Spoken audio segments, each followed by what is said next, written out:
All right, welcome back. Simply Bitcoin. We break down the news from Twitter, the Daily Fail meme review, and the software releases. The website's by Plebes as well. Drop us a like, subscribe.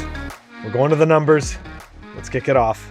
At the time of this recording, the block height is 688,723. The Bitcoin price, 34,715. Chain rewrite days, 892. Total public Lightning capacity, 1,604.73. Bitcoin versus gold market cap, 5.64%. Sats per dollar were below 3K, 2,882. Man, that, and I'm going to repeat what I said yesterday, bro. That bounce back from 29, we're back at 30, almost 35, was just so strong. We don't like to speculate on that show, but that did make me feel good. That's what I'm going to say about that. What about you, Phil? That was very nice. That was a very nice, the amount of the strength of it. And, come on, like we came back like almost, almost 4,000, almost $4,000 in less than 4 or 5 hours, something like that. I mean, that was insane. Yeah, dude, it was really crazy. But anyways, it doesn't matter. If you just stay humble, stack sats. That's Odell's quote, but I love it, so I'm going to keep using it. Stack sats, stay humble, stack sats. And you don't have to, the price becomes irrelevant. Just fiat mine as much as possible and stack, and you'll all be good.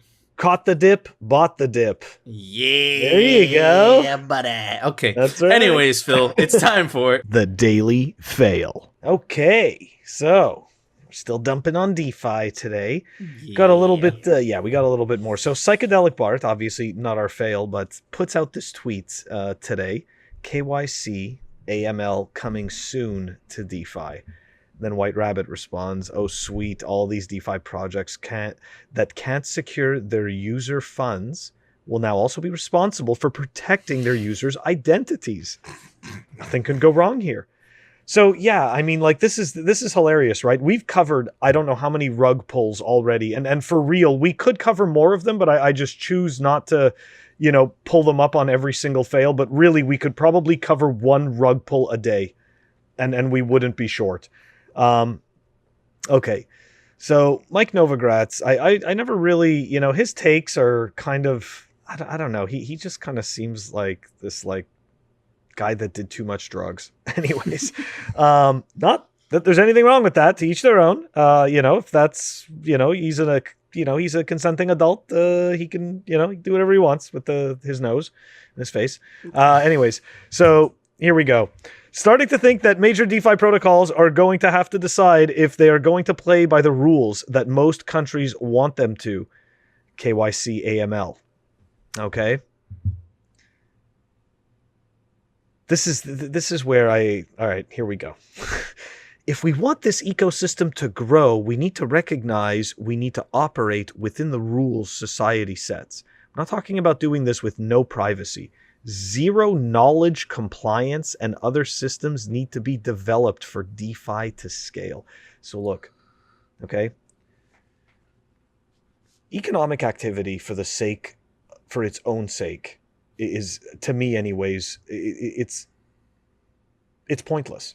I don't see, what I mean? Like, I don't see the point of doing that if we're not providing any real world value to anyone. And to me, that's what DeFi is. Like, nobody is actually using any of these garbage currencies to do anything real at all. Like, that's why I truly believe that the yield just comes from all the new bag holders. So this idea now that they want to put a layer of KYC AML on top of an outright scam that has cost people millions of dollars, unsuspecting noobs, millions of dollars who don't understand the landscape. I just think, like, so what? So now you're going to give these people who already have proven themselves incompetent and caused rug pulls, now they're also going to harvest your data?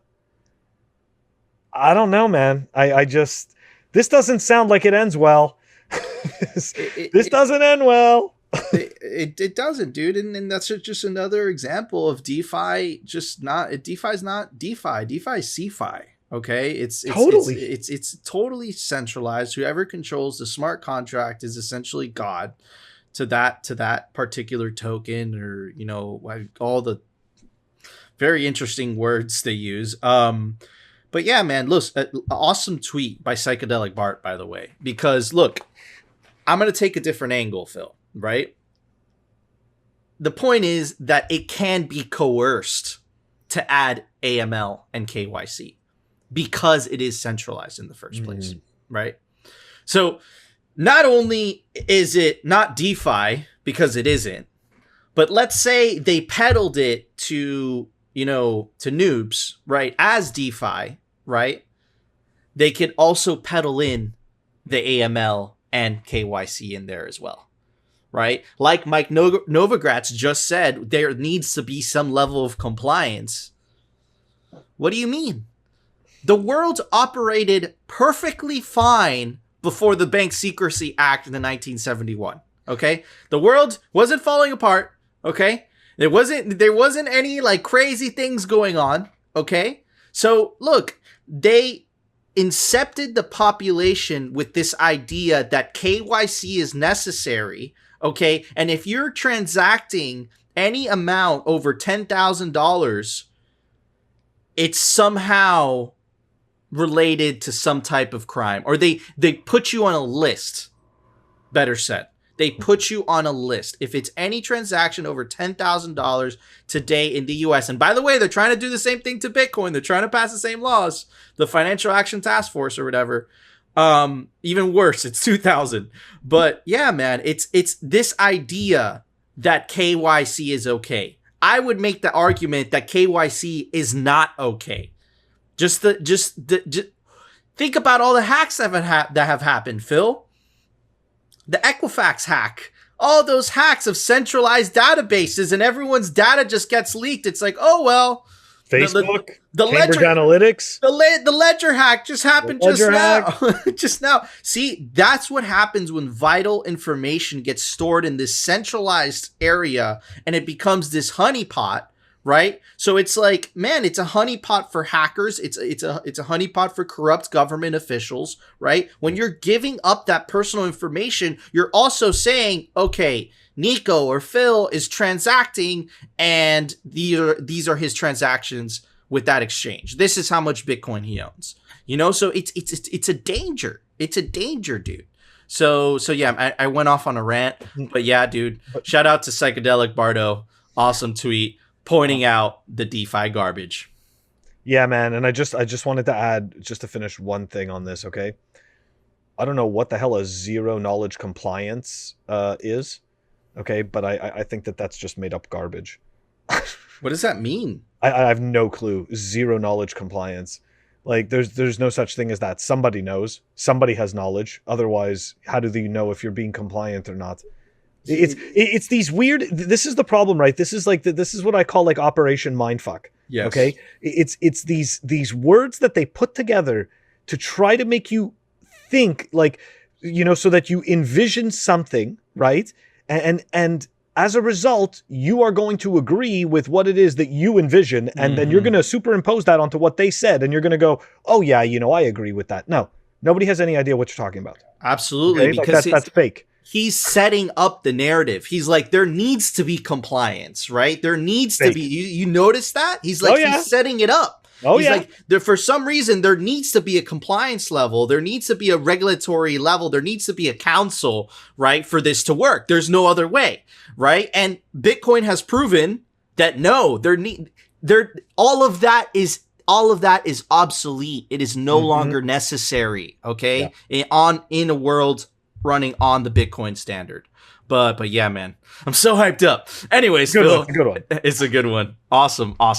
Anyways, Phil, it's time for the daily meme review. All right, everybody. The meme for today is brought to us by a fellow plebe. You go follow him at Pirate Beach Bum. You guys definitely know who he is.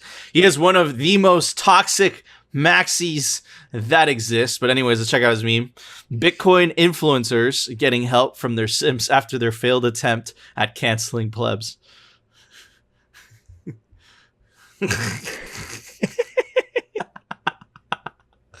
Very, very good. Very good. It's not a traditional meme because the text is on top, but it's a picture, and the thing, it is a meme. Dude, I love it. And because I love it, I'm going to give it this score. And I know it's going to beat Phil's score because it's kind of heavy. An LG speaker. Woo! Speaker box. Oh my gosh. Okay, yeah, so you probably will beat my score, but no, it's a subwoofer. I'm sorry. A subwoofer. Subwoofer. Cool. Very nice. Very nice. Commendable what about you? Score.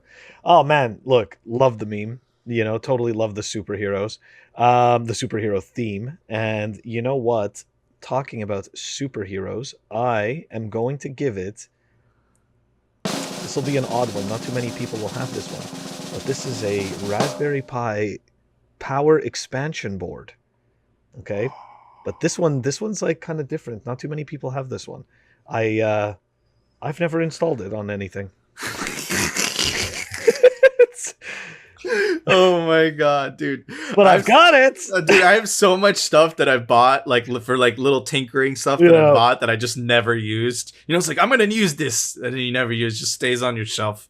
But yeah, one day. Awesome scores. A subwoofer, a big ass subwoofer, and a part that Phil has never used. Yep. One day. But we want to know: do you guys agree with our scores? Do you disagree? Let us know down in the comments. Rate the score. Let us know what you think. But anyways, Phil, it's time for the Daily News, sponsored by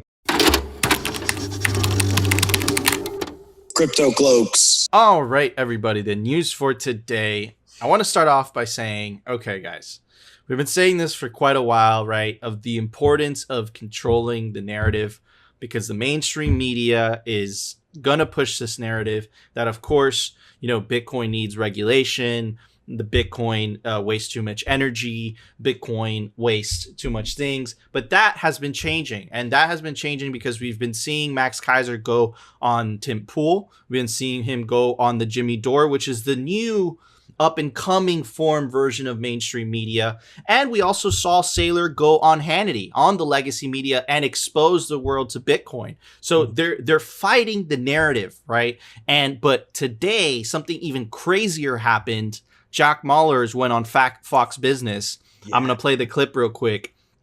I'm not going to play you the whole clip because it's quite long, but essentially the reporter asked him, like, look, like, essentially, like, this is crazy, you know, like, or what are you going to do? And Jack essentially saying, like, look, you're going to say something, Phil? She tried to FUD.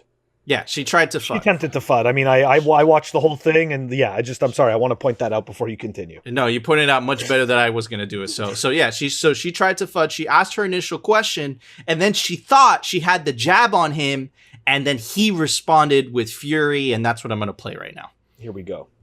Jack, human freedom. Sorry. And no, hold on. Let me interrupt. They could lose everything. Well, because, you know, there are many stories, legions of them, of people being locked out of their accounts. Or, you know, there was just this situation recently where you had a Bitcoin company in Africa setting up and then absconding with the money. I mean, maybe they're working on the side of protecting these people. Do you see that side? I think it says a lot more about the folks that are against basic human freedom and plugging into an open system than it is those for fighting for human freedom. The dollar is still legal tender. El Salvador is not going against any pre-existing efforts. It's plugging into a new system where it sees hope and a better future for its citizens. I fundamentally see no issue with that. I think there's a lot of useful problems to solve with Bitcoin. And the problems you're bringing up are to do with a certain company or certain individual event. Bitcoin is an open distributed network. There is no central point of failure. There is no central counterpart that can make any decisions on behalf of a government, a president. If the president is to go haywire and lose his mind, the Bitcoin network is going to defend against it and not care one bit.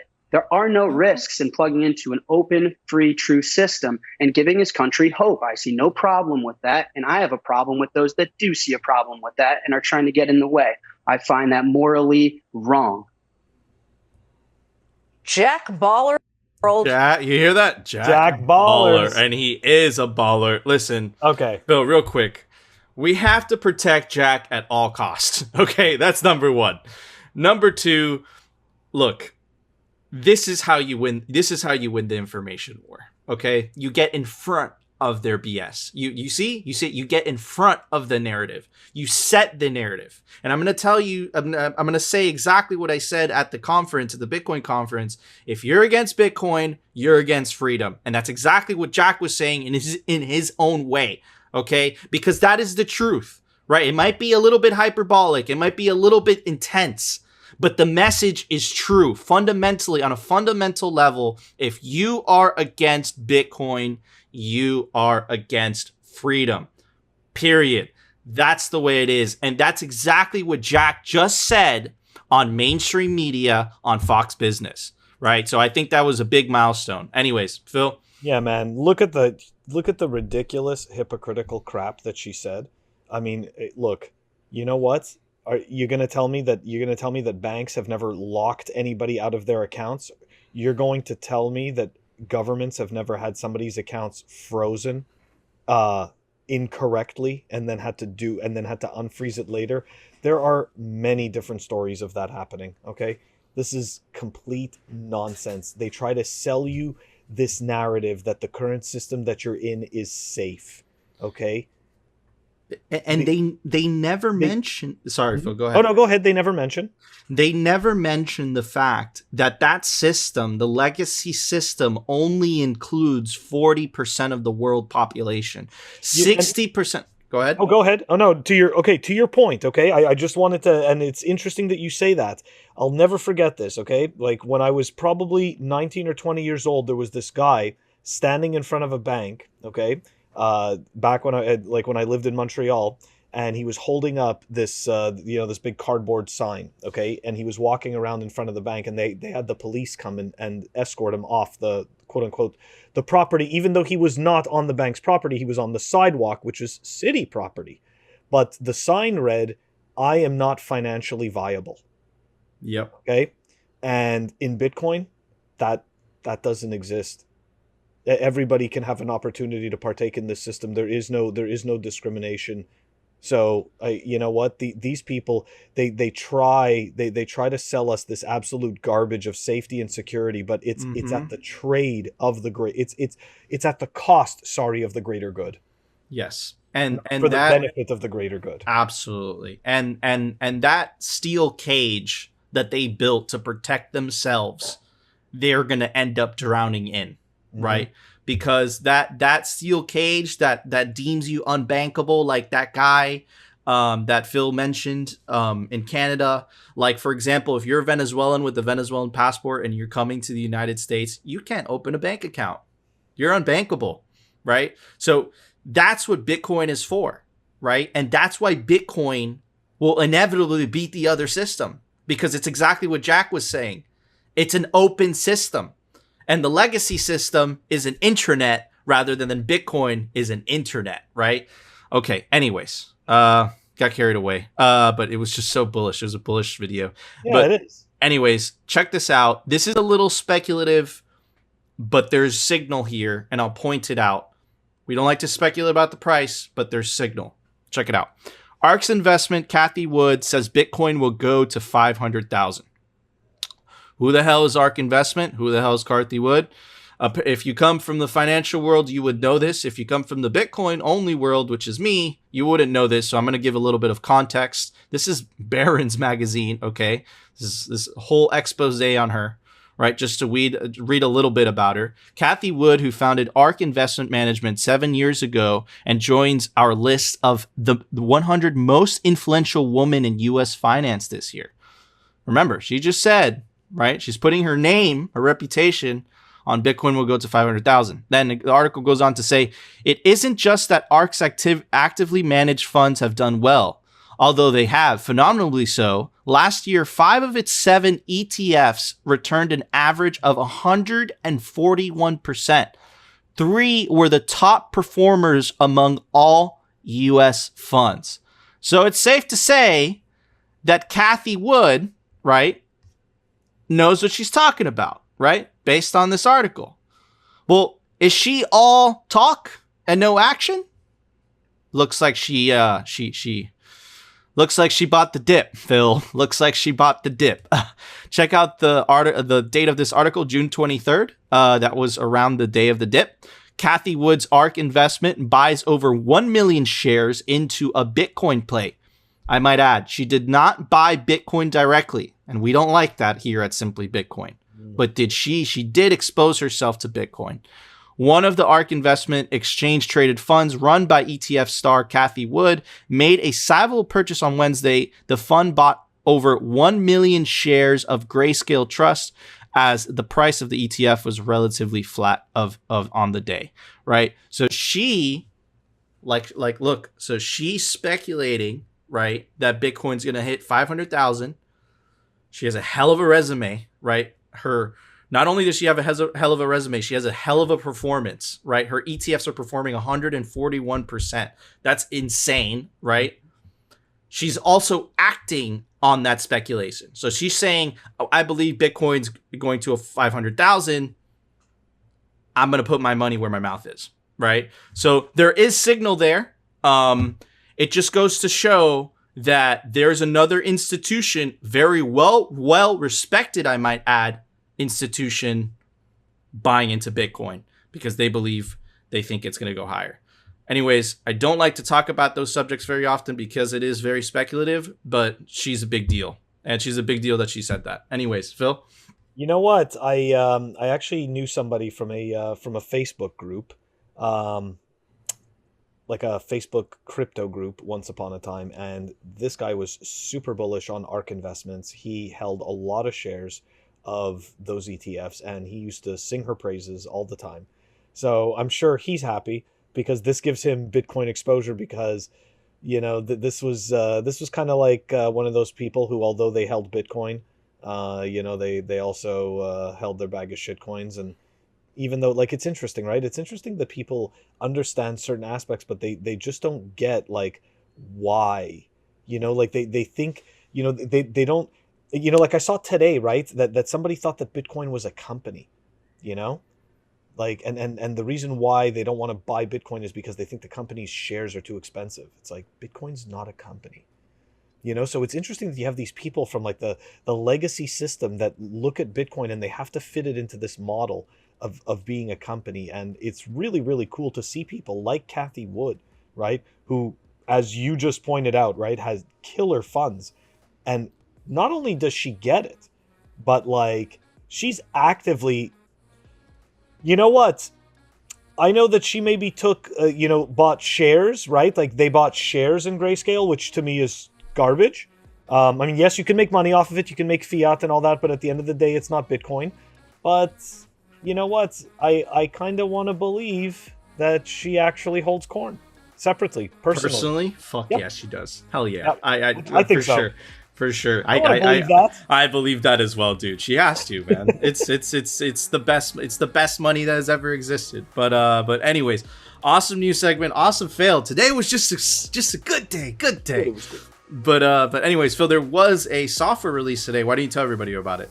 Software releases. All right. It looks like we've got Sparrow Wallet version 1.4.2 that was released, and that's down below in the show notes. Awesome. Thank you, Phil. All right, guys, that was our show. You know what to do. If you enjoyed the episode, smash that like button. Smash it. And of course, if you want to continue hearing the Bitcoin news from the pleb perspective and the catastrophic fiat and shitcoin fails, definitely consider subscribing. And we will see you tomorrow for another episode of Simply Bitcoin. GBTC is not corn.